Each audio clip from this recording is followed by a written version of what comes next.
Bienvenue à tous, merci d'être avec nous pour cette nouvelle édition de l'Africa Newsroom. Nouveau thème en ce début de semaine qui sera consacré à la Coupe d'Afrique des Nations des moins de 23 ans, avec aujourd'hui le décryptage des forces en présence. Au programme également de cette émission, la solidarité africaine s'exprime après l'attaque terroriste qui a visé un hôtel au Mali vendredi dernier. Et au Burkina Faso, les candidats à la présidentielle plaident pour une justice équitable et indépendante. Et pour nous accompagner pendant cette émission, nos éditorialistes, Mohamed Traoré, bienvenue. Bonsoir. Malika Cher, bienvenue. Merci Fanny, bonsoir à tous ceux qui nous regardent. Et Gemma Taleb, bienvenue. Bonsoir Fanny et bonsoir à tout le monde. Tout de suite, l'actualité du jour.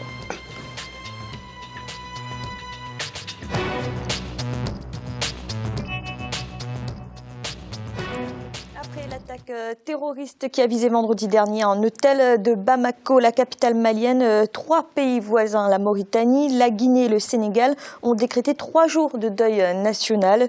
Le Sénégal, dont le président Macky Sall a d'ailleurs exprimé toute sa solidarité avec le peuple malien. Linda Zibi. La solidarité africaine contre le terrorisme. Le chef de l'État sénégalais, Macky Sall, par ailleurs président en exercice de la Communauté économique des États de l'Afrique de l'Ouest, CEDEAO, s'est rendu ce dimanche 22 novembre 2015 à Bamako. Objectif affiché, témoigner de la solidarité de l'ensemble des chefs d'État de la communauté au peuple malien. Nous partageons avec le Mali le même destin et nous continuerons à œuvrer avec lui dans le sens d'une bonne intégration. Le Sénégal condamne fermement cet acte barbare qui dévoile une fois de plus la face abjecte de la nébuleuse terroriste. Sur le terrain, l'enquête semble pour l'instant piétiner. L'attaque a été revendiquée non pas par un, mais plusieurs groupes. Il s'avère qu'il n'y avait pas que deux djihadistes dans l'hôtel. Donc, probablement, certains ont logé là et d'autres sont venus rejoindre. Surtout qu'il y a le mouvement de libération du Massina, un autre mouvement djihadiste qui sévit à l'intérieur du Mali, dans le centre, qui est dirigé par un certain Amadou Koufa, qui a encore revendiqué, en plus de Al-Mourabitoun, de l'attentat, et qui a précisé qu'il y avait 5 djihadistes à l'intérieur. Donc, les enquêtes vont beaucoup dans ce sens et ils sont en train de rechercher 3 autres parce qu'on a retrouvé que 2 corps de djihadistes dans l'attentat. À compter de ce lundi 23 novembre 2015, 3 jours de deuil ont été décrétés au Mali en mémoire des 20 victimes de l'attaque djihadiste du vendredi 20 novembre 2015 dans l'hôtel Radisson de Bamako. Mohamed, quel est votre sentiment après cette attaque au Mali ? Le sentiment que j'ai, c'est que cette attaque vient de nous faire rendre compte qu'en réalité, personne n'est en sécurité, autant en Europe qu'en Afrique, et surtout le Mali qui a subi pas mal de choses ces dernières années. Ça faisait qu'il y avait des menaces qui planaient sur le Mali, et surtout les endroits fréquentés par disons, les étrangers, les Occidentaux. On a vu l'attaque de l'esplanade sur la terrasse, on a vu dans un hôtel à Sévaré aussi. Et là aussi, c'est Radisson, ça visait vraiment les étrangers, même s'il y a eu des morts maliens aussi. Mais aujourd'hui, il faut se rendre à l'évidence que l'État malien, avec la collaboration de ses partenaires, de sécuriser tous les endroits et surtout se fréquenter par les étrangers parce que ce sont les principaux cibles. Gemal, que pensez-vous de l'expression de la solidarité africaine après cette attaque au Mali ? C'est la moindre des choses. Elle ne s'est pas toujours exprimée, hélas. Et l'impression que ça nous donne très souvent, c'est que beaucoup de nos pays sont plus prompts à exprimer une solidarité bienvenue, sans aucun doute, à travers leurs frères occidentaux, plutôt que leurs frères africains. C'est en tout cas le sentiment qu'on peut avoir, même s'il peut être exagéré par-ci et par-là. Mais c'est le sentiment que nous avons. Cette fois-ci, la solidarité africaine a été rapide. L'élan de compassion à travers les deuils nationaux est aussi rapide. Mais ce qu'il faut saluer d'abord, encore une fois, c'est la rapidité de la réaction de l'armée malienne, qui, elle, dès les premières minutes, était là, bien positionnée, a mené les opérations qu'il fallait. Et il n'y a aucun doute que son efficacité et la rapidité de son intervention, soutenue par les forces françaises, américaines, de la MINUSMA, la mission des Nations Unies donc pour le maintien de la paix au Mali, ont été, de mon point de vue, un élément important et il faut évidemment le saluer. La présence de la MINUSMA est sans doute onisienne, mais elle est beaucoup africaine. Et donc là, encore une fois, c'est une expression de la solidarité africaine à travers les Nations Unies, sans aucun doute. Mais vous savez que le maintien de la paix se fait aussi par le volontariat. On accepte d'envoyer ses troupes dans tel ou tel autre pays, et donc ça s'est fait là. Et il n'y a aucun doute que c'est aussi notre expression. C'est une attaque, comme on l'a dit, qui est absolument dramatique. Personne n'est à l'abri. Je dis bien personne. C'est le Mali, ça peut être n'importe quel autre pays. Il n'y a aucun doute que certains pays se défendent, prévoient beaucoup plus les attaques que certains. Mais le Mali a connu une situation dramatique ces 10 dernières années. Ça l'a rendu sans doute plus vulnérable que d'autres. Il se remet petit à petit sur les rails. Je tiens à saluer le frère d'un de mes amis qui était parmi les otages. Et Dieu merci, il a de la chance de s'en être sorti sans aucun dégât. Et donc, ce que nous comprenons encore une fois, c'est la violence avec laquelle ces criminels ont attaqué cet hôtel et surtout le mal, ils sont là venus pour tuer violemment et tuer le maximum possible. Et là encore une fois, Dieu merci, on s'en est sorti avec 3 morts. C'est toujours beaucoup, mais c'est 3 morts. Et encore une fois, bravo aux Maliens et bravo à la réaction rapide des Maliens. Malik, cette attaque a été doublement revendiquée. Comment interpréter cela ? C'est un cas qui arrive très souvent, justement, à cause de la pluralité des acteurs, notamment des groupuscules terroristes. Et vous savez que c'est dramatique de dire ça, c'est presque macabre. Mais les groupes terroristes, même s'ils ont la même visée, sont en concurrence parfois, même s'il y a des liaisons entre eux. Et certains groupes terroristes veulent avoir, je dirais, le leadership, justement, dans cette volonté d'appliquer une idéologie qui est d'un autre temps et d'imposer, par exemple, dans cette région du Sahel, le califat, bien que leur visée est assez sombre. Donc, ça peut être expliqué par cela. Et justement, moi, je partage ce qui vient d'être dit par Mohamed et Gemal. Il y a cette solidarité politique. Il y a cette solidarité qui existe sur le terrain. Mais cette lutte contre le terrorisme va être longue en raison de la pluralité des acteurs, mais aussi parce que le terrorisme, c'est une chose qui se combat sur le long terme. Je ne vais pas rappeler la période difficile qu'a vécue l'Algérie, même si le terrorisme s'est transformé. Les actions terroristes sont passées sont d'un autre niveau actuellement.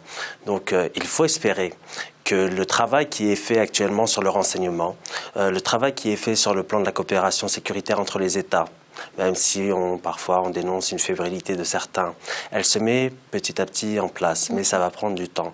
Et je pense que le Mali est résolument, et le peuple malien, et c'est ça qui est important, c'est que le peuple malien est résolu à être uni et à établir les bases d'un véritable état de droit. Et c'est ça qui est important, parce que le terrorisme se gagne aussi, je dirais, grâce, ou malheureusement, par les cœurs. Parce que les terroristes, ils essayent aussi d'avoir le soutien de la population, mais ils n'auront pas le soutien de la population du Mali, ni d'autres populations qui existent dans la région. Merci. Dans l'actualité également, Burkina Faso, la campagne électorale pour la présidentielle se poursuit. Plusieurs candidats militent pour une justice équitable et indépendante, notamment sur les dossiers sensibles comme celui du coup d'État manqué du 16 septembre dernier. Lisa Siakizimana. Indépendante pour le Burkina Faso. Les candidats à la présidentielle en campagne électorale se rejoignent pour dire que le pays des hommes intègres a besoin d'une réforme judiciaire pour faire face à tous les dossiers sensibles qu'a connu le Burkina Faso. Pour y arriver, un travail préparatoire a été effectué. Il s'agit notamment des recommandations formulées lors des États généraux de la justice qui se sont tenus du 24 au 28 mars 2015. Le simple fait d'avoir organisé les États généraux, c'est une reconnaissance qu'il y a quelque chose à faire pour que ça aille mieux. Et ce quelque chose, je pense que c'est la capacité de mettre ensemble tout ce qu'il y a comme capacité de proposition, de changement, qui va définir dans quelle direction on va engager l'appareil judiciaire pour avoir plus de crédibilité. Et le point sur lequel j'insiste, c'est que la justice doit tout faire pour correspondre à l'attente du villageois moyen du Burkina Faso. La justice est en effet au cœur de la campagne électorale pour les législatives et la présidentielle qui a débuté le 8 novembre 2015. Ces élections prévues d'abord pour le 29 octobre ont été reportées au 29 novembre après le coup d'État manqué du 16 septembre 2015. Ce dossier, justement, relève de la justice militaire qui n'entre pas en droite ligne avec tout ce qui est en train d'être fait et tout ce qu'on appelle pouvoir judiciaire au niveau du Burkina Faso. Vous regardez la constitution du Burkina Faso, en son titre 8 actuel, lorsqu'on parle du pouvoir judiciaire, on ne parle pas de la justice militaire. Donc il y a d'abord ce point qu'il faut faire. Ensuite, même si tout semble évident, il faut instruire à charge et à décharge, parce que ce qui paraît évident aujourd'hui, mais on peut voir que demain, il y a bien plus de personnes qui soient impliquées. Mais si on n'instruisait pas, on n'allait pas découvrir cela. Lors des États généraux de la justice en mars 2015, un pacte national pour le renouveau de la justice a été signé par plusieurs acteurs politiques et la société civile. Le document a fixé entre autres les conditions de l'indépendance de la justice vis-à-vis des pouvoirs politiques et économiques et consacre la séparation des pouvoirs entre l'exécutif et le judiciaire. Gémal, lorsqu'un pays connaît des événements politiques comme l'a connu le Burkina Faso récemment, c'est dans ces moments-là qu'il est difficile de maintenir cette indépendance de la justice?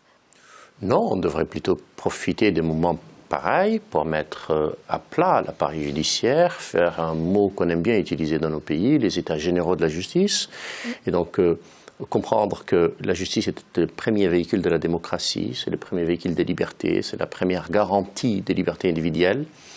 C'est aussi le seul élément qui garantit sérieusement les justices sociales, la justice en général, notamment sociale. Et puis, si vous voulez demain avoir des investissements qui vaillent, vous voulez avoir une activité économique qui marche, vous avez l'obligation de garantir un minimum de justice dans un pays, ça va de soi. Et d'ailleurs, de mon point de vue, deux éléments sont importants pour le développement de nos pays, une éducation nationale convenable et efficace et une justice absolument irréprochable et indiscutable. Après, se pose la question de l'indépendance de la justice. S'il s'agit de l'indépendance de la justice comme l'indépendance de ce qu'on appelle les magistrats du siège, ça va de soi. Il est tout à fait normal, il est tout à fait juste, il est même obligatoire que les caractères généraux de la garantie donc de l'indépendance de la justice à travers les magistrats du siège soient garantis, inamovibilité, indépendance, liberté, salaire, ça va de soi. Et donc, bien entendu, surtout, motivation des décisions et liberté des décisions. Ce sont là, de mon point de vue, des choses importantes. Et puis, se pose la deuxième question, donc c'est la liberté du parquet. Alors, il y a débat, évidemment, certains vous diraient, si les parquetiers ne sont pas libres, pas de démocratie, pas de liberté de la justice, d'autres vous diront qu'elle est tout à fait discutable et qu'après tout, la démocratie des juges n'est pas forcément une bonne chose. Il y a débat, et ce débat-là, je peux l'entendre, on peut le trancher. Moi, j'ai mon opinion là-dessus, mais enfin, chacun a la sienne. Mais l'idée d'avoir un outil judiciaire, un appareil judiciaire indépendant, impartial, pas pauvre, avec lequel on donne un peu de moyens, des magistrats bien formés, bien payés, auxquels on garantit le maximum d'indépendance dans leurs décisions, c'est, de mon point de vue, la base de toute justice sociale et de tout état de droit. L'état de droit, c'est après tout quoi? C'est celui qui se soumet au droit et à la justice. Et donc, si on n'a pas un appareil judiciaire sûr, sérieux, indépendant, on ne peut absolument avoir ni démocratie, ni état sérieux. Malik, avec le coup d'État manqué et l'affaire Sankara aussi, cette indépendance de la justice, cette équité de la justice sera un défi principal du prochain président du Burkina Faso? Oui, effectivement. C'est d'ailleurs une des promesses qui sont faites par beaucoup de candidats, l'indépendance de la justice. Si on voit actuellement au Burkina Faso les promesses qui sont faites par les candidats, il y a une grande partie qui est réservée à l'indépendance de la justice, et c'est bien normal, puisque au regard des années passées au Burkina Faso, nous avons vu justement qu'il y a eu un pouvoir qui était partial, qui a justement, comme vous l'avez souligné, voulu enterrer l'épisode Sankara, et donc il y a aujourd'hui, et là il y a des états généraux qui ont été faits au printemps dernier, le reportage l'a souligné, pour justement revoir de fond en comble le système judiciaire burkinabé. Il y a une effervescence, et je pense qu'il y a une attente très forte du peuple du Burkina Faso à laquelle il faut répondre. Et il y a aussi cette volonté aussi de justice, qu'on parle de justice sociale. Donc il y a beaucoup de choses. C'est dur pour un candidat, pour le futur président, de mettre en œuvre tous ces projets-là, parce que l'attente est grande. Et donc, c'est pour ça qu'il faut partir de la base. Je pense que les candidats promettent beaucoup. Et je pense que pour mettre les bases, pour poser les bases, il faut déjà s'attaquer aux vrais problèmes de fond. Donc là, la justice, l'indépendance de la justice, la consolidation des institutions du Burkina Faso, c'est la priorité de tout chef d'État. Il ne faut pas trop promettre sur d'autres sujets parce que la relance économique, elle va prendre du temps, par exemple. Et il y en a beaucoup déjà qui promettent monts et merveilles. Je ne veux pas les citer, mais quand on voit les programmes, effectivement, c'est assez surprenant. Donc oui, cette thématique-là de la justice, c'est une priorité. Merci, nous avons marqué une courte pause. Un instant, la deuxième partie de l'Africa Newsroom. À tout de suite.